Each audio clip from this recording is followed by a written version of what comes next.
Olá, meus amigos, prosseguindo nesse estudo online de O Evangelho segundo o Espiritismo, projeto do nosso Lar Francisco de Assis, nos deteremos hoje no item Obediência e Resignação, item 8 do capítulo 9.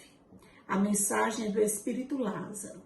E Lázaro diz: a doutrina de Jesus ensina em todos os seus pontos a obediência e a resignação, duas virtudes companheiras da doçura e muito ativas, embora os homens venham erradamente as confundindo com a negação do sentimento e da vontade.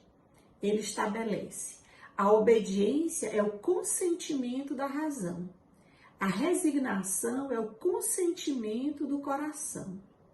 Obediência e resignação, segundo Lázaro, são duas forças ativas que permitem ao ser carregar o fardo das provações, ao passo que, se ele se entregasse à revolta insensata, deixaria o fardo cair. Jesus foi a encarnação dessas virtudes que a antiguidade orgulhosa e apegada aos triunfos materiais desprezava, porque as confundia com fraqueza. Ele veio no momento em que a sociedade romana perecia nos desfalecimentos da corrupção.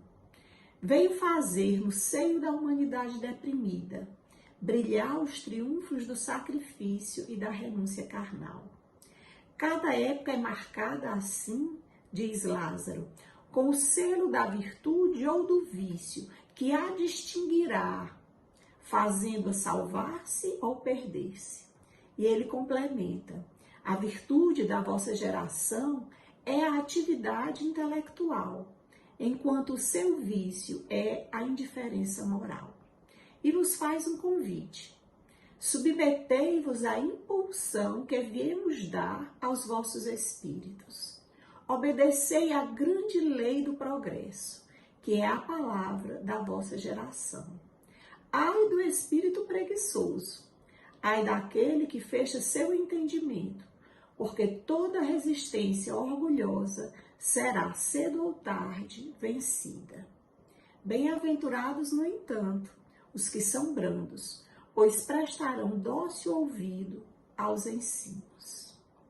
Podemos dizer que Lázaro nos convida, como Jesus fez outrora, a carregar a nossa cruz, aceitar construtiva e ativamente a nossa cruz, o nosso fardo, trabalhando por compreendê-lo e, através dele, dar decisivos passos na marcha ascensional, que é o objetivo de todos nós na busca da perfeição.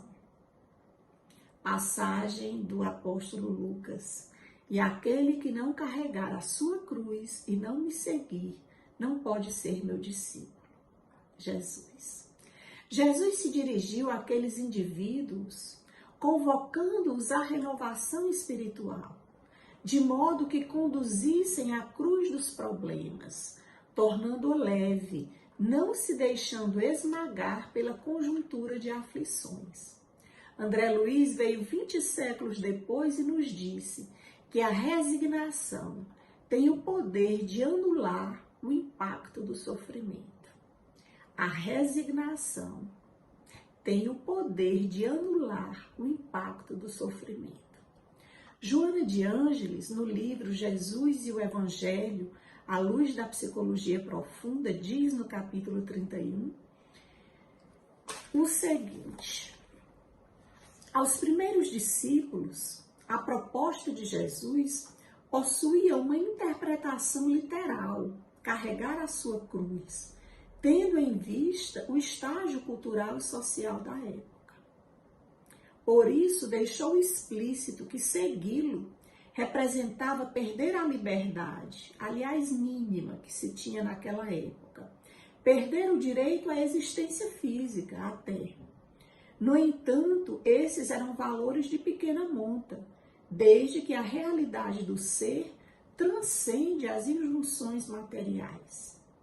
Os triunfos enganosos, continua Joana, que não sobrevivem ao corpo, as honrarias que perdem o significado ante o sofrimento, as alegrias da glória fantasiosa que logo passa, constituem a luz profunda do Evangelho distrações para o movimento físico do espírito, ainda iludido com a transitoriedade da vida carnal. Para nós hoje, à luz da psicologia profunda, carregar a cruz invisível é transformá-la em asas de ascensão, identificando os madeiros de dor e de sombra para alterar-lhes a constituição. Assim, já aqui pensando juntamente com Emmanuel, suportar a nossa cruz será tolerar as tendências inferiores que ainda nos caracterizam, sem acalentá-las, mas igualmente sem nos condenar por isso, diligenciando esgotar em serviço e em paciência, em serenidade e em abnegação, a sucata de sombras que ainda transportamos em nós. Suportar nossa cruz jamais será maldizê-la ou lamentá-la, e sim acolher-nos imperfeitos como ainda somos perante Deus, mas procurando, por todos os meios justos, melhorar-nos e burilar-nos, avançando sempre, mesmo que vagarosamente, milímetro por milímetro, nos caminhos de ascensão para a eternidade. Temos aprendido no seio da doutrina espírita a não temer a dor, aproveitando as ocasiões em que ela surja para recolher as bênçãos de que ela se faz emissária para nós. Podemos dizer que em uma das suas acepções, a resignação é a aceitação da dor. Aceitação da dor como um apoio celeste com que a divina providência nos enriquece o caminho. Muitas vezes é através da dor de uma enfermidade ou de uma limitação financeira, por exemplo, que a providência divina nos socorre, a fim de evitar que tenhamos maiores quedas. Deixamos claro aqui que a obediência e resignação não se tratam de nenhum modo de passividade, inércia, inação.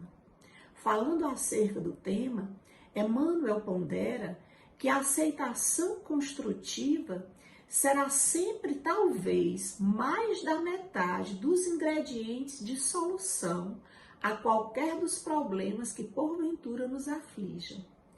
Dizemos aceitação construtiva porque não se trata de calma inoperante, mas sim de paciência, capaz de improvisar o bem, criando condições para que o bem se faça cada vez mais amplo, para quantos nos partilhem a vida. Todas as obras da criação se revestem de grandeza pela obediência com que se vinculam à vida cósmica. Tudo na natureza funciona como um perfeito concerto, em que o sol, o mar, as árvores e as fontes de água se movimentam em obediência às leis mantenedoras da vida.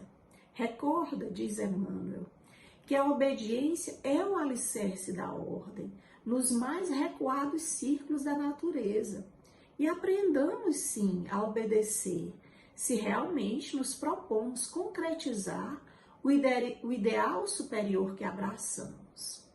Não esqueçamos que no cristianismo é preciso confiar o coração ao divino artífice que é Jesus, para que a nossa existência lhe receba a santificante vontade. Aprendamos a viver sob o jugo do Senhor, é o convite de Emmanuel, dentro da nossa liberdade de escolher o próprio caminho, de vez que somente pelo cativeiro voluntário aos nossos deveres é que caminharemos para a nossa definitiva emancipação. E eu busquei uma mensagem do Espírito Sheila, que traz essa visão no mesmo sentido de Emmanuel, essa visão acerca da obediência, da resignação, e trouxe por ser poética. E Sheila diz: muitos companheiros no mundo categorizam a obediência à conta de servilismo. No entanto, quando nos referimos à obediência, reportamos-nos à disciplina, sem a qual a ordem não existiria. A própria natureza é um tratado dinâmico sobre o assunto. O Sol garante a vida no planeta por não desertar da própria órbita e sustenta a vida no mundo, repetindo operações de ritmo há numerosos milênios. A Terra não se destrambelha no espaço cósmico por atender aos encargos da lei de gravidade. Mestra da obediência, a árvore permanece no lugar em que foi situada e serve incessantemente sem nada perguntar. As mais sublimes constelações obedecem às leis de equilíbrio e movimento. Portanto, uma vez chamados a servir aos nossos semelhantes no espiritismo cristão, em favor de nós mesmos, saibamos cultivar a liberdade de obedecer para o bem, aprendendo e ajudando sempre. Jamais nos esqueçamos de que Jesus se fez o Mestre Divino e o soberano das almas, não somente porque tenha vindo ao mundo consagrado pelos cânticos das legiões celestes, mas também por haver transformado a própria vida em seu apostolado de amor, num cântico de humildade, obedecendo constantemente à vontade de Deus. Muita paz, meus amigos.